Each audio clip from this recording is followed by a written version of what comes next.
coverage of the Democratic National Convention. Coming up tonight, Senator Hillary Rodham Clinton and former President Bill Clinton address the convention delegates. We'll have the speeches and analysis from the Fox News political team. Also ahead, a special edition of On the Record with Greta Van Susteren. Right now, our coverage continues with Hannity and Combs. Here we are. Welcome to Hannity and Combs. We're glad you're with us on the Fox News Channel. Our continuing coverage of the Democratic National Convention. And as you can see over my shoulder, I am here, well, right on the floor of the Democratic National Convention. And of course, they're getting ready now. It's going to be a very big night. Bill and Hillary Clinton, and they're getting ready at any moment now to introduce former President Jimmy Carter, and they're having a long intro. We're going to have Howard Dean on the program tonight. Bill Bennett's going to join us, Ann Coulter, Rahm Emanuel, Jerry Springer, who I was just speaking with moments ago, Chris Wallace, Lanny Davis. The best, the most comprehensive coverage right here. We now welcome my colleague and our good friend, Alan Combs, who's up in the studio. Alan, you're giving me the hard duty tonight.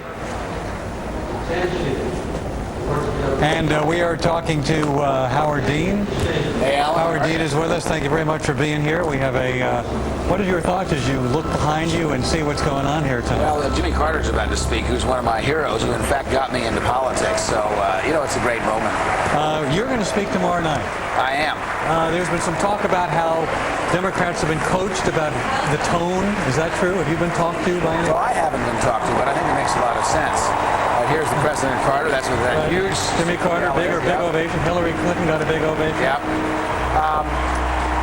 I have not been talked to about it, but I think it does make a lot of sense. I think if we have an opportunity now to get a message out about John Kerry. We know that people don't necessarily want to re-elect George Bush. We've seen that. But they aren't going to elect somebody else unless they have confidence. And this is John Kerry's moment to shine these 4 days. What are you going to say tomorrow night? Well, I'm not going to tell you what I'm going to say. No, I'm going to say the things you'd expect me to say. I'm going to talk about hope. I'm going to talk about reclaiming America for ordinary people. Are you happy with the direction of this campaign and the way things are going for the Democrats? I am. If you look anywhere in the country, you're going to find John Kerry and John Edwards giving the message that we need to give. Jobs, health insurance, better public schools, a foreign policy that's consistent with American values. Those are the kinds of things that the American people want in their president. I see a very big difference. Clearly, we have a very big choice here, but I don't see that either party has really broken through yet. Why do you think that is? Well, I think people don't pay attention. This is summertime. You know, the Red Sox and the Yankees are still brawling, and Lance Armstrong just won the Tour de France for the 6th time. You know, people don't pay attention to politics all the time, but they will. And I think they are starting to on a subliminal level. What do you want to hear John Kerry say on Thursday night? I want to hear John Kerry talk about his vision for America, and I want him to tell us something about himself. I want Americans to understand this man, who I very much hope is going to be the next president of the United States. Do you think it's going to be close, though? I mean, do you think anybody can really predict at this point what's going to happen? Anybody who predicts who's going to win doesn't know what they're doing. This is going to be very close. It's going to come right down the last couple of weeks. Do you look down on that floor and say, there, but for the grace of God go I? Because there was that time when everybody thought it's going to be Howard Dean? You know, I don't really pay a lot of attention to that stuff. I don't look back very much. I am so focused on changing the country, on sending George Bush back to Texas for a permanent vacation, that I really don't think about whether it woulda, coulda, shoulda. I think one of the reasons I'm like that is because both my kids play hockey, both my daughter and my son. I've probably watched over 1,000 youth hockey games. And, you know, you win a lot and you lose a lot, and some of them are close and some of them you lose in overtime, and you wish the referee had said that, or the defenseman had done this, or the goalie had done that. It's woulda, coulda, shoulda, and it rarely pays to go back and say, if only, if only, if only. Hey, Governor Sean Hannity. They let you on the floor of the Democratic Convention, Sean? Can you believe it? Hey, look, we could kill my audio up there. Governor, I can tell you the one thing, I'm calling it the reinvention convention, and that is, you know, here leading up to this convention, we had people like Al Gore and Howard Dean. Yourself, you were out there very critical of the president. Yep. Ted Kennedy has been saying that he's a liar, and other people have been making all sorts of attacks. My question to you is this contrived? Is this phony? Did we hear the real Democratic Party in the last year? I think what we're seeing is there was a lot of anger at George Bush. We didn't feel that he won fairly in Florida. We did feel that he sent us to war without telling us the truth about why we're going. There's a lot of stuff. We've lost a lot of jobs. But I think what this convention really is, I hope, is a turning point. We can't win if we only have a negative message. Everybody understands that. So if we're going to win, we're going to have a strong, positive message coming out of the convention. That's what we're trying to do. Well, you say that about we weren't telling the truth about going into Iraq, but John Edwards and John Kerry both laid out the case about weapons of mass destruction the way the president did. Why does he get a pass from people like you? Well, there are other things that the president told us that were not so. There was no connection between Al-Qaeda and Saddam Hussein. Even the 9/11 Commission just said so. There was no... Said, in fact, there was friendly... No, that's not what they said, Sean. As a matter of fact, that's exactly what they didn't say. And if you think they should, you should watch Out Fox. It's a great movie, and it says why people like you say things like that on this television station. Well, the fact is they did say that there was correspondence. There was activity between the two. And my only point to you is John Kerry can say that there is a nuclear threat from Saddam Hussein, that his WMDs represent a real threat, but it seems the left gives him a pass. And George Bush is the only one who said these things now. George Bush wasn't truthful. That's what we don't. I'm not saying George Bush is a liar because I don't know that for a fact. I do know that George Bush didn't tell the truth. I don't know if he didn't tell the truth because he didn't know the truth, because intelligence messed it up, or the vice president's office told him something that wasn't so. But we know that the things that George Bush told us when we went to Iraq weren't true, and most Americans know that they weren't true. Well, we know John Kerry leading into this, Governor. He said that Saddam's WMDs are a real and dangerous threat to this country. He said it only a year ago. That doesn't answer the question. The President of the United States tried to imply that Saddam had something to do with 9/11, and that was not true. He also tried to imply that Al-Qaeda, and the Vice President still does this to this day, that Al-Qaeda was somehow connected with Saddam, and that was not true, and the President's commission said so. All right, Governor, we're going to take a break and go take a look at former President Jimmy Carter, who's now on the podium directly to my left. Thank you very much. I'm ready to follow him to victory in November.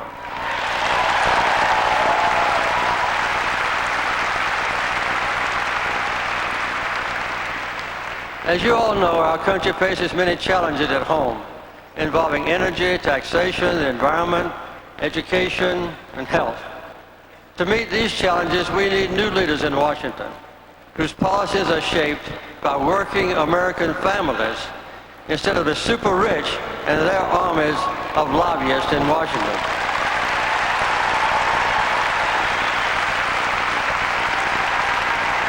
But the biggest reason to make John Kerry president is even more important. It is to safeguard the security of our nation. Today, our dominant international challenge is to restore the greatness of America. Based on telling the truth, a commitment to peace, and respect for civil liberties at home and basic human rights around the world.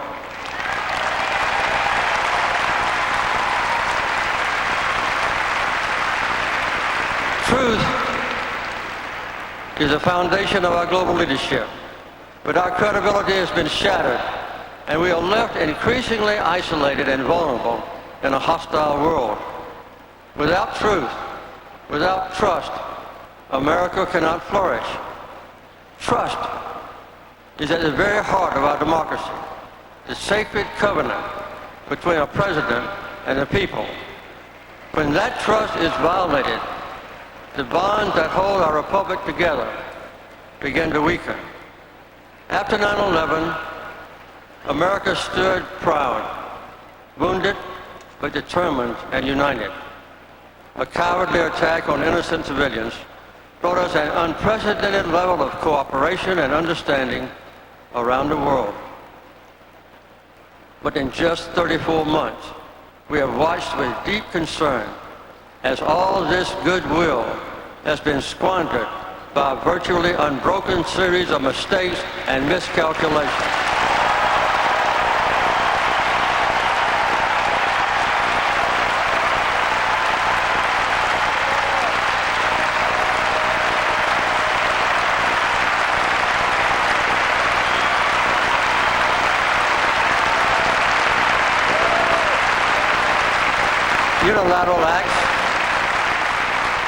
Unilateral acts and demands have isolated the United States from the very nations we need to join us in combating terrorism. Let us not forget that the Soviets lost the Cold War because the American people combine the exercise of power with the adherence to basic principles based on sustained bipartisan support. We understood the positive link between the defense of our own freedom and the promotion of human rights.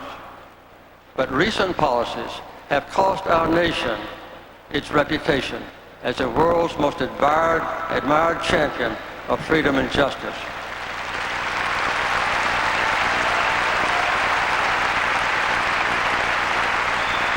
What a difference these few months of extremism have made. The United States has alienated its allies, dismayed its friends, and inadvertently gratified its enemies by proclaiming a confused and disturbing strategy of preemptive war. With our allies disunited, the world resenting us, and the Middle East ablaze, we need John Kerry to restore life to the global war against terrorism. That is Jimmy Carter speaking live here in Boston, the Democratic National Convention. And who do I turn around and see here among all these Democrats? Bill Bennett of Empower America. Bill, good to have you here. How are you, Alan? You're not, liberals love everybody, so you're not in enemy territory. Well, that's good, but I want to be down with the people. Right, we were talking about how we have better music, we think. Sometimes. Right, now you wrote a piece for National Review, and you talk about the nature of the debate. You don't like the way the debate is going, and yet we're hearing that John Kerry was very clear. He wants a very positive message here in Boston. So what's wrong with that? What's wrong with positive message is fine, Alan, if you can keep it, if you can contain it. Also, the message of the platform is fine if you can keep it. The platform is very interesting. It says it's perfectly reasonable to support the war in Iraq. He wants a larger military. Right. It says preemptive strikes are fine. It supports the Patriot Act. It says a host of very interesting things. Is that really what the people here believe? I've been talking to them, and they didn't know that that's what their platforms are. Well, they know. The fact is, we are a Big Tent party, and I keep hearing all these. That's not a big tent. That's an incoherent tent. Well, but look, I keep hearing that all these libs are talking. We hear, Howard Dean, I think, is fairly moderate, although he was very much anti-war. Joe Lieberman is speaking here. We've had your friend, Joe Lieberman. It is toned down. It is absolutely toned down, and I think they're going to try to keep it under wraps. But whether that will hold, through August, September, October, is another question.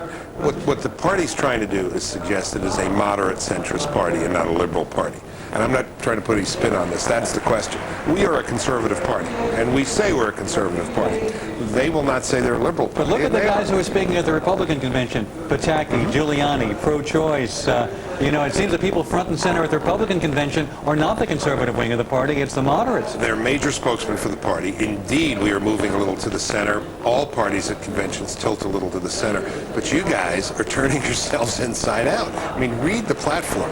I asked 6 people here before I came up, do you know that you support the Patriot Act? And they did not know that. We support the Patriot Act. We have a president and vice presidential candidate who voted for the war in Iraq. To give the president that power. That's right. And so, your side keeps trying to portray us as some kind of far-left lunatic party, which it really isn't. I don't think it's far-left and lunatic. I think the question is whether people believe it's a liberal party and whether people believe John Kerry will take the actions necessary as commander-in-chief.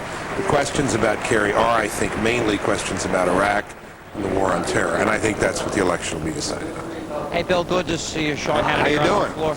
How are the people? I'm calling this the Reinvention Convention because I think one of the things Democrats want to do is to create a false perception about who they are. They want to create this image that John Kerry is strong on defense, is strong on intelligence. Meanwhile, he's flip-flopped. They want to show that the tone in Washington is going to change.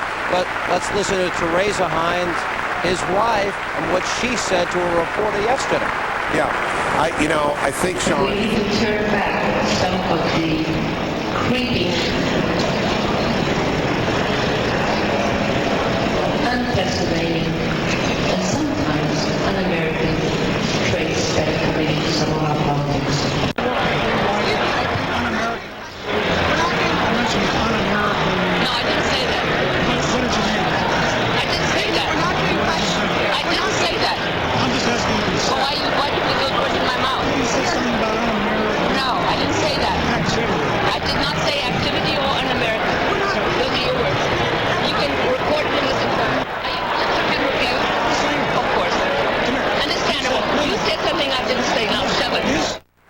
Playing the Theresa sample.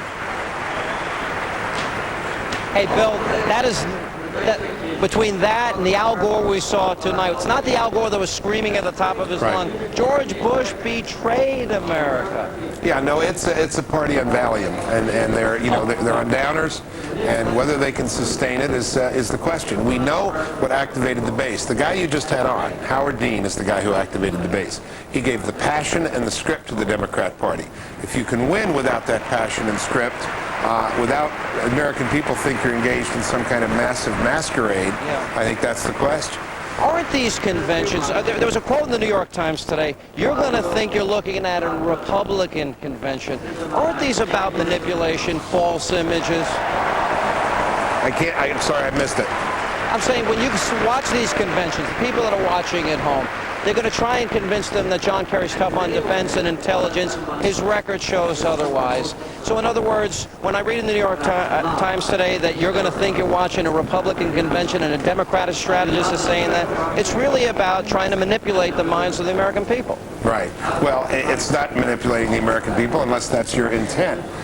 If the Republicans go to New York and say they're not conservatives, it will be manipulation. It'll be a deception.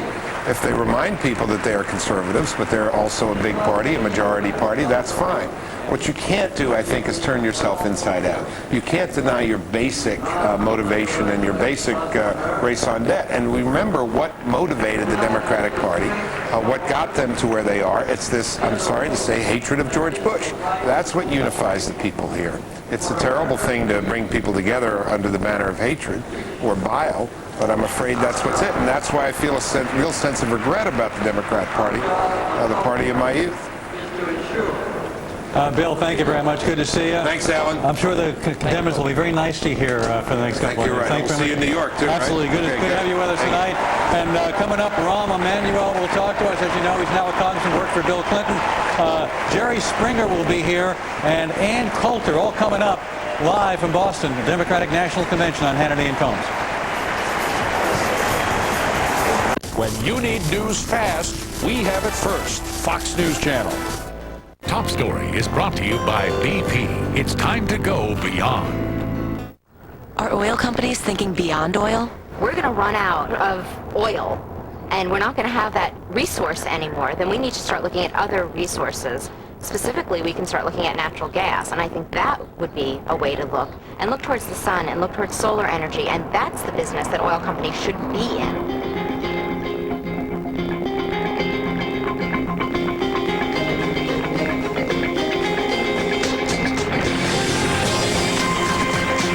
When our telecom laws were written, most people's idea of a hotspot was South Beach. But now it's a whole new world in telecommunications. If we update our telecom laws, more companies will invest in technologies that will allow us to work how we want, where we want. It's time for the laws to catch up to our lives. New York? New York here. Miami? Miami here.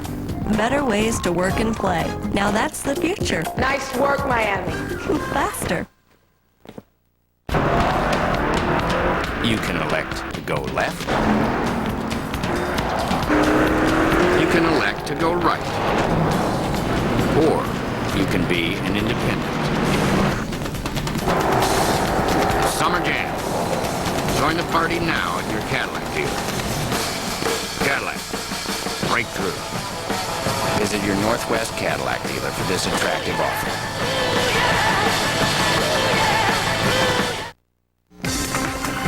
Comcast is Reality TV. on the Discovery Channel. Watch the sparks fly with the Tuttles on American Chopper. Watch your favorite movie stunts done by real fans with Screenplay on E! And the Style Network mixes reunions and redecoration with Guess Who's Coming to Redecorate. Whatever you're into. It's on Comcast.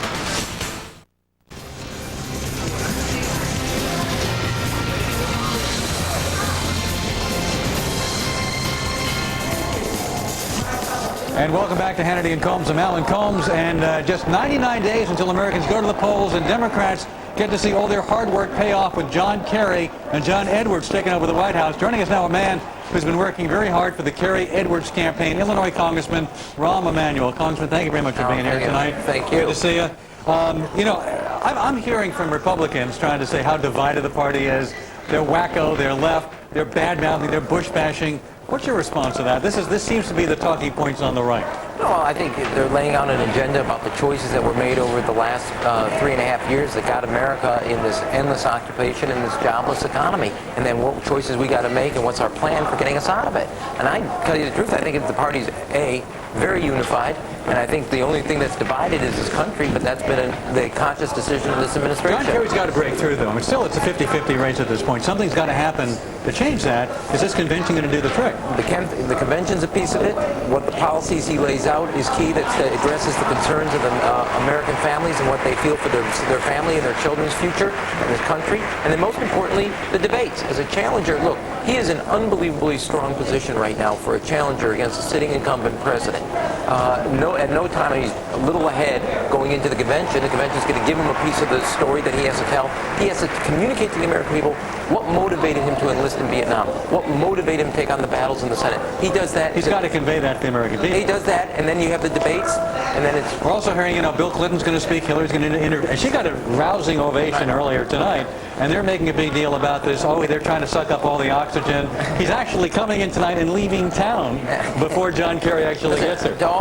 Listen, if I were the Republicans, I too would focus on the attacks, because given 4 years of the rendezvous with mediocrity that they've had, I too would try to attack the Democratic Party for trying to unite America. And rendezvous with mediocrity, is that? What do you expect Bill Clinton? I mean, he's going to get a rousing ovation here later tonight. Sure. As did Jimmy Carter, as did Al Gore. Right, and they're going to make a big deal about it being Clinton's party versus Kerry's party. Is there a dichotomy there? No, John Kerry worked side and side with Bill Clinton on welfare reform, balancing the budget, putting 100,000 cops on the street. He had a centrist agenda that ensured that the government was on the side of the middle class rather than fighting against. Does he have to run away from the liberal label that they're trying to hang around his neck? It doesn't work. It won't work. You will not have a former prosecutor who stood on the side of victims, a former veteran of Vietnam War, a person in the Senate who led centrist policies, be a liberal, and it's not a label of work. They should stop wasting their time. So that's the game they're playing. Liberal, John Kerry, liberal. That's like they tried to do. Bob Dole tried to do it when he lost to Bill Clinton in 1996. Look, actually, the American people are very smart in the sense if we try to do things and just attack and use labels that are meaningless, they'll see through it. The question they are asking is, do you have a plan that will move our families from this wage and benefit recession that they're experiencing? And if you are sincere in addressing it and they think that you have a plan, which John Kerry does, on health care, on access to college education, retirement security, you're going to get that. But if all you have is labels, and my view is John Kerry's going to offer ideas, they're going to offer insults. Ideas will beat insults every time in politics. Hey, Rom, for the better part of a year, all we've heard are insults from the Democratic Party. Here, Sean, he is actually... How you doing, Rom? Can you hear me? How you doing? All right, Sean, how are you? But for the better part of a year, Rom, that's all we've heard are insults from the Democrats. Ted Kennedy calls him a liar almost. Okay, Ted Kennedy calls him... Sean is on they put him in the belly of the beast. I'm in the belly of the beast. I'm right here. I can see him. Well, can you hear me now? I've actually enjoyed Sean like this. Thanks. I can see him. I can't hear you, Sean. I can't hear Sean either, so I can't hear what he's asking you, so you and I will speak. But we decided to put Sean right down the center of the floor tonight. Okay. And we hope there's no gremlins working with the microphone there. What do you want to hear John Kerry say when he speaks on Thursday night? I think he's got two tasks ahead of him. What motivated him to enlist in Vietnam and take on the fights he took in the Senate and as a former prosecutor? And what's his plan for America's families in this country, both at home and abroad? If he does that, a successful evening and a successful convention. Well, you say if he does that, but I mean, he's still got to convince. I mean, George W. Bush is still extremely popular. The country is very divided. He really has to do something beyond that. To really I think the key goal is, look, one of the things that he has that Bill Clinton did not have in 92 is at this point they can already envision him in the big office with the big chair and the big desk. He's accomplished that. There's not a gap between him and the office of the president. He has got to say, here's my plan, because for the American people who basically have experienced a third rise in healthcare costs, a 26% rise in college costs, and more retirement insecurity, he's got to say, here's what I got for you as a middle class on how to make sure that life is still... But really, this election is really going to be about Iraq. isn't it? I mean, that's really what it's about. No, it's about the war on terror and whether that's being executed. It's who's got a plan to secure Iraq and bring our children home, and who's got a plan to ensure that the middle class is a viable economic group. John Kerry's talked about stabilizing Iraq. He hasn't actually talked about bringing people home yet. But stabilizing Iraq gives an opportunity for America to start to take down its role as a dominant power there. And the fact is, we have an occupation going on and an investment of 140,000 U.S. troops and lives there with no end in sight and no agenda. And he's got to lay one out that says, here's what I'm going to do to stabilize it. Doesn't John Kerry really have to convince the American people that he's going to make America as safe or safer than Americans believe George W. Bush is going to be? The American people today believe that where this election is going to be fought is that on Iraq, they do not believe that this was the right war or being prosecuted the right way. They may think it's the right war, but not being prosecuted the right way. And at home, the middle-class dream is under assault, and we have to have a president that puts the power of the government on the side of the middle-class families, not on the power of special. Those are his two tasks. He has a career of it. Now he's got to lay out that career as well as the plan to do both of those and accomplish both of those. Do you know Kerry at all? Have you had much time? I worked with him when we passed the crime bill. He was the one that came with the original idea of the 100,000 community police officers, and on welfare reform, he gave us an idea on child care as a key ingredient to moving people from welfare to work. I worked with him on both policies. So you were impressed with him, and you felt that he... Look, this is two things. A strong leader, a wise leader, and he doesn't think the two of them are in contradiction with each other, which would be unique right now. I think it's going to be close. I mean, you don't see either candidate. I think what happens is, I think this is going to be a tight election all the way through, and at the end of the debates, when the third debate's over, presidential debate, it's going to open up.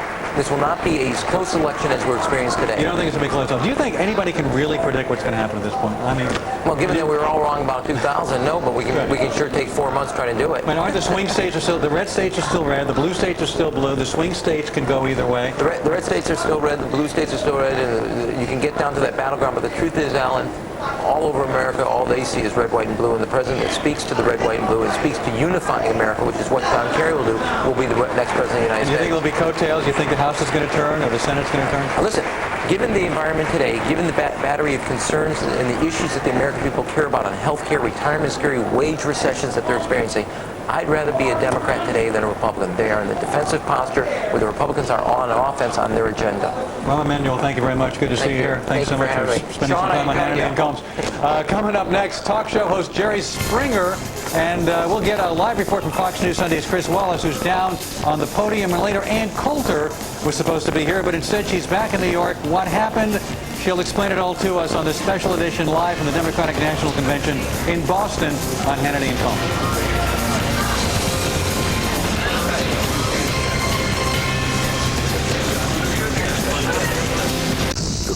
Event of the summer is coming. Newsweek raves The Manchurian Candidate is a gourmet popcorn movie, a hugely entertaining thriller. Put him over, give it 2 thumbs up. The president, how's he done? The Manchurian Candidate, rated R, starts Friday. Delicious smokehouse barbecue grilled chicken. That's all white meat. Crispy baked country chicken, sesame broccoli, and rich decadent chocolate meat. Any specials tonight? I'm glad you asked. The seasonal dinner specials menu, now at Boston Market. Boston Market, we're always cooking. Can inspiration make the minivan even more amazing? Yes. Will it let you travel in luxury and style? Sure. Can it find a place for everything and put everything in its place? Of course. The amazing new Chrysler Town & Country, the only minivan with stow-and-go seating and storage. Chrysler, inspiration comes standard. Want more? Get more. At the Chrysler Summer Sales Drive, get $1,000 bonus cash on Town & Country for a combined cash allowance of $2,000.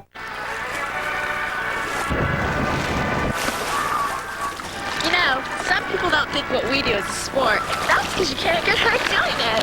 Otherwise, we have that insurance. What insurance? What? Come again? The one that pays you cash. If you're hurt and can't work.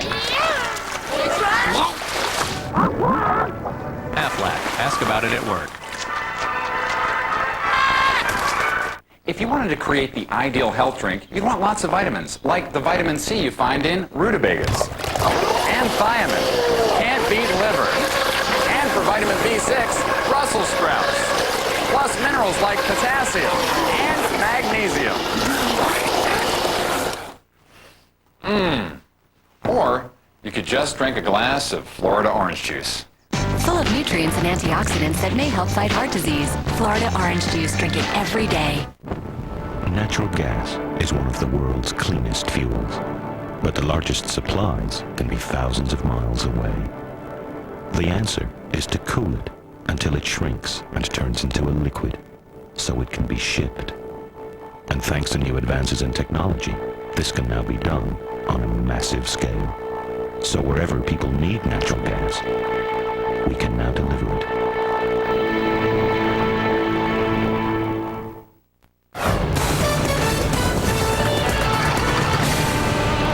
From America's Newsroom, I'm Lori Dew. Missing Salt Lake City jogger Lori Hacking may have known that her husband lied about plans to attend medical school in North Carolina. Co-workers say 3 days before she was reported missing, Lori was in tears after getting a phone call believed to be from UNC. In that call, she may have learned that her husband, Mark, never enrolled in the school. Mark Hacking has hired a high-profile lawyer. Fishing experts told jurors in the Scott Peterson double murder trial that Scott was carrying the wrong gear to fish for sturgeon in San Francisco Bay the day his wife disappeared, as he earlier claimed. The prosecution says this proves Scott was lying. Peterson is charged with killing wife Lacey and unborn son. Martha Stewart says she is considering going to jail, even though her sentencing has been postponed as she appeals her recent conviction. Stewart apparently wants to get back to work, but can't until she serves her time. Earlier this month, she was sentenced to 5 months in jail and 5 months house arrest for lying about a stock sale. And finally, Google going public. Lots of folks today clamored for some of the action. The company says its IPO could be worth more than $3 billion. That's with a B. The 25 million shares will be valued at up to $135 each. Those are your latest headlines. Hannity and Combs continues right now, live from the DNC convention at the Fleet Center in Boston.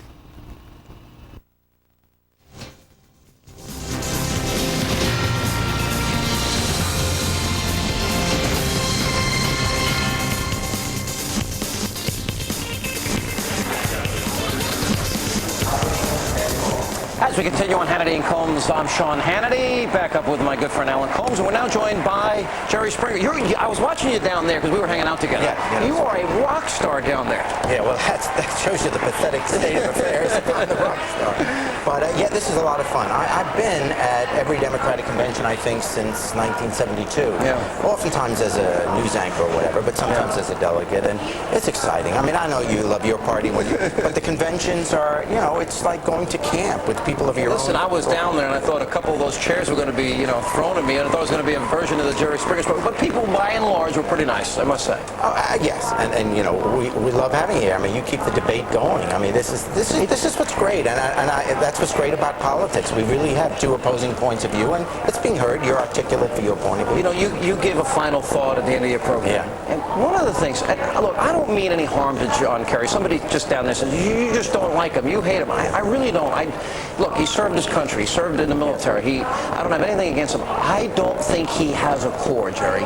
And this is the whole issue about John Kerry. He changes his positions almost daily. Where does he stand on issues? And why can't he just say, I am a liberal and I'm proud and this is where I stand? Okay, well, I don't think the labels are going to work because He is a liberal. Well, on a lot of issues, probably, but then I saw something in the newspapers today where they listed some issues where he had taken a more conservative stand. Forget the labels for a second. The point is, I agree with you on this. On Thursday night, John Kerry has to make his case to the American people. And it can't be, and here's why I disagree with some Democrats, it can't be a litany of programs. We are not selling insurance here. People have to know that they can trust him with the country. I think this is 1980 in reverse. In 1980, the American public seemed to be saying, we're not happy with the Carter presidency, a wonderful human being, but we weren't crazy about the presidency. But the polls showed that he and Reagan were neck and neck, and they finally went to Reagan when he showed in the first debate. Here's what he's going to have to overcome. Okay guy. The one label will stick about liberal, Jerry, because the National Journal points out, voting record, he's number one. But the other point is when I look at his record on military issues, Jerry, he's voted against every major weapon system. Even after the first Trade Center bombing, the Kerry Amendment would cut $7 billion from intelligence. Let me finish. He wanted a nuclear freeze. Reagan was winning the Cold War. Now, you add that and couple that with his indecision on Iraq and his constant flip-flopping, and where does this man really stand? We're going to find out now where he stands on Thursday after 20 years. No. What you're going to see, you said you don't know what his core is because you don't know him very well. No, I know him pretty well. Yeah, well, the point is, not as well as you think. In other words, you don't look at a guy's record and say, gee, I know the person. I think what America wants is to hear is this a man we are comfortable with? We know he's smart. Is this man going to make good judgments in protecting the United States of America? The point is, throwing a label, that's not what the American people are looking for right now. They tried that. Every poll, let me just say this. Every poll that has been taken in this country now shows that most Americans do not believe we're going in the right direction. Admittedly, the polls also show that Bush and Kerry are dead heat. I believe that's because they don't know yet whether they can trust the country to John Kerry. That's his task and They his tried doing responsibility. labels in 1996. Bob Dole tried that against Bill Clinton. It didn't work. They tried to label him. They tried it over and over. Arthur Finkelstein, the famed consultant, tried that. Liberal. It didn't work. And look, John Kerry, by the way, was behind the Balanced Budget Amendment. He was for welfare reform. We can go down the list. He was a prosecutor. What about you, though? I mean, you look at these. You're an Ohio delegate? Yes, I'm a delegate for Ohio. Is there a chance you'll run for Senate at some point again? More likely governor, but it's possible I'll do that. If I do that in 06, I'll stop the show this coming season. So now you are thinking of running for governor in 06? I think that's more hands-on than the Senate, so I'm more Executive intrigued branch? by that. Well, yeah, you can affect people's lives a little more than you can if you're a senator. So you're really serious about a career in politics? I'm thinking about it. Well, I don't know, not a career. See, that's what I don't like about all politicians. I don't think politics ought to be a career. I think you want to have a career, go out and get a job. I think politics has to be like religion. It has to be a passion. It has to be something you really care about. So you see, if it becomes your career, you'll do anything to get elected because you've got to put food on the table. And they'll do the same thing to you. Jerry Springer, he's a liberal. He was a liberal mayor of Cincinnati. Look at the show he did. Look at what he's done. I've always been called a liberal, but you know what? Cincinnati is one of the most conservative major American cities. And I was always elected there every time I ran with a lot of votes. I think people voted for me because they wanted to know where I was. Jerry, good to see you. Thanks for being with us. Appreciate it. You're a rock star down there. You're big. Get my next album. All right, we're now going to check in with our good friend Chris Wallace. He's down on the floor of the convention, and he's going to give an update of what's happening. Of course, he's the host of Fox News Sunday. Chris? Well, Sean, as you know from having been on the floor yourself, I'm up here at the podium. The big excitement, everybody waiting for Bill and Hillary Clinton to come on the stage in about a little more than half an hour. And it's you can get the sense that they really are waiting to come alive, this convention. That there has been a kind of sense that is bottled up. I think that Al Gore, the former vice president, got a very nice reception. But they clearly are waiting for Hillary Clinton and then Bill Clinton. And the Kerry camp admits that Bill Clinton is still the most popular politician, even among these Kerry delegates. He's the rock star, and he's the one they're waiting to hear from.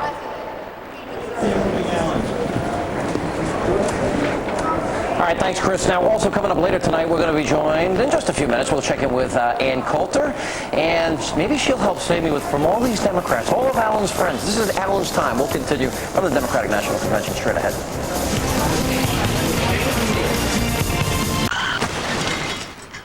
I'm sorry, I was driving too fast. No, really, totally my fault. The good thing is we're okay. There's so many more important things in life. If I'm not mistaken, you must be gelling. Like Magellan. Are you gelling yet? Dr. Scholl's massaging gel insoles are made from the softest gel ever created. If you and your shoes don't feel outrageously comfortable, you get your money back. Guaranteed. Come on, move it! Listen to that yelling. He's so not gelling. Are you gelling?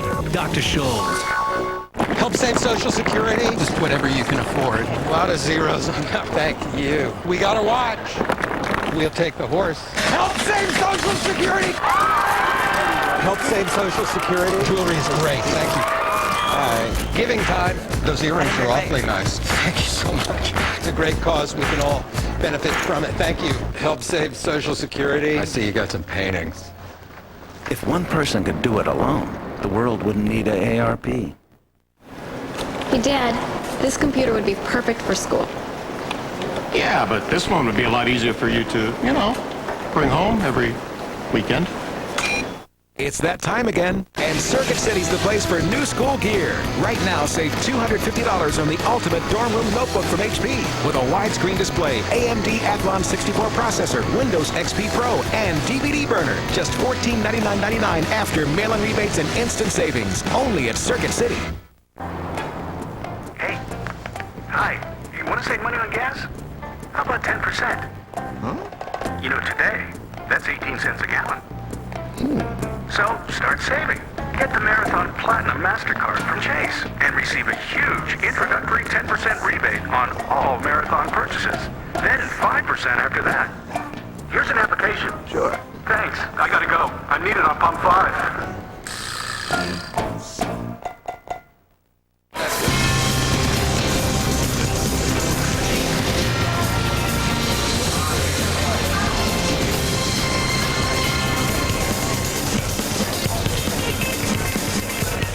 As we continue on Hannity and Combs, I'm Sean Hannity. We're at the Democratic National Convention. Also coming up tonight, Ann Coulter will sound off on the opening night of the convention and what happened with her in USA Today. She'll tell us. But first, we're joined by former White House Special Counsel Lanny Davis and Democratic strategist Michael Brown.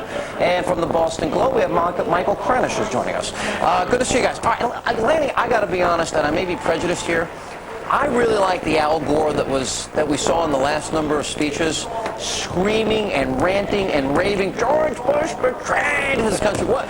I mean, do they have that much control over him here? His goal was to disappoint you tonight. He did a great job, but the one that moved me more than anyone is Jimmy Carter speaking for the party, the great Democratic Party, and the underappreciated Jimmy Carter as president. We now look back as a great president. You know, Zell Miller will be speaking, obviously, at the Republican National Convention. He had a great piece in the Wall Street Journal today. But I look at the lineup. We got the Clintons, both of them, Al Gore, who they toned down, which I'm sure Terry McAuliffe is on his knees thanking God. We got Jimmy Carter. We're going to have Howard Dean. We're going to have Al Sharpton. Where's the moderate voice in the Democratic Party today? Well, actually, President Carter put it best. The moderation is the Democratic Party. The centrist party of Bill Clinton is the Democratic Party. It's the Republican Party and George Bush who have gone so far to the right that President Carter described them as extremists. But I understand that, but he's been using that type of rhetoric for a long time. But but I don't see room for the Joe Liebermans in this convention. Certainly, there was no room in the primary for a more moderate voice or a voice that supported the president in the war on terror. And I look at, for example, John Kerry when he said a year ago that Saddam's weapons of mass destruction are a threat. We need to disarm him. Leaving him unfettered with nuclear weapons or WMDs is unacceptable. Now he's flip-flopped. And I'm like, where is the moderate voice? Michael, I don't see it. Maybe you're it. Maybe you're it. We try to be. The problem for us is, and now it's not just a problem, it's also a challenge, but also a blessing. We're a Big Ten party, Sean. You have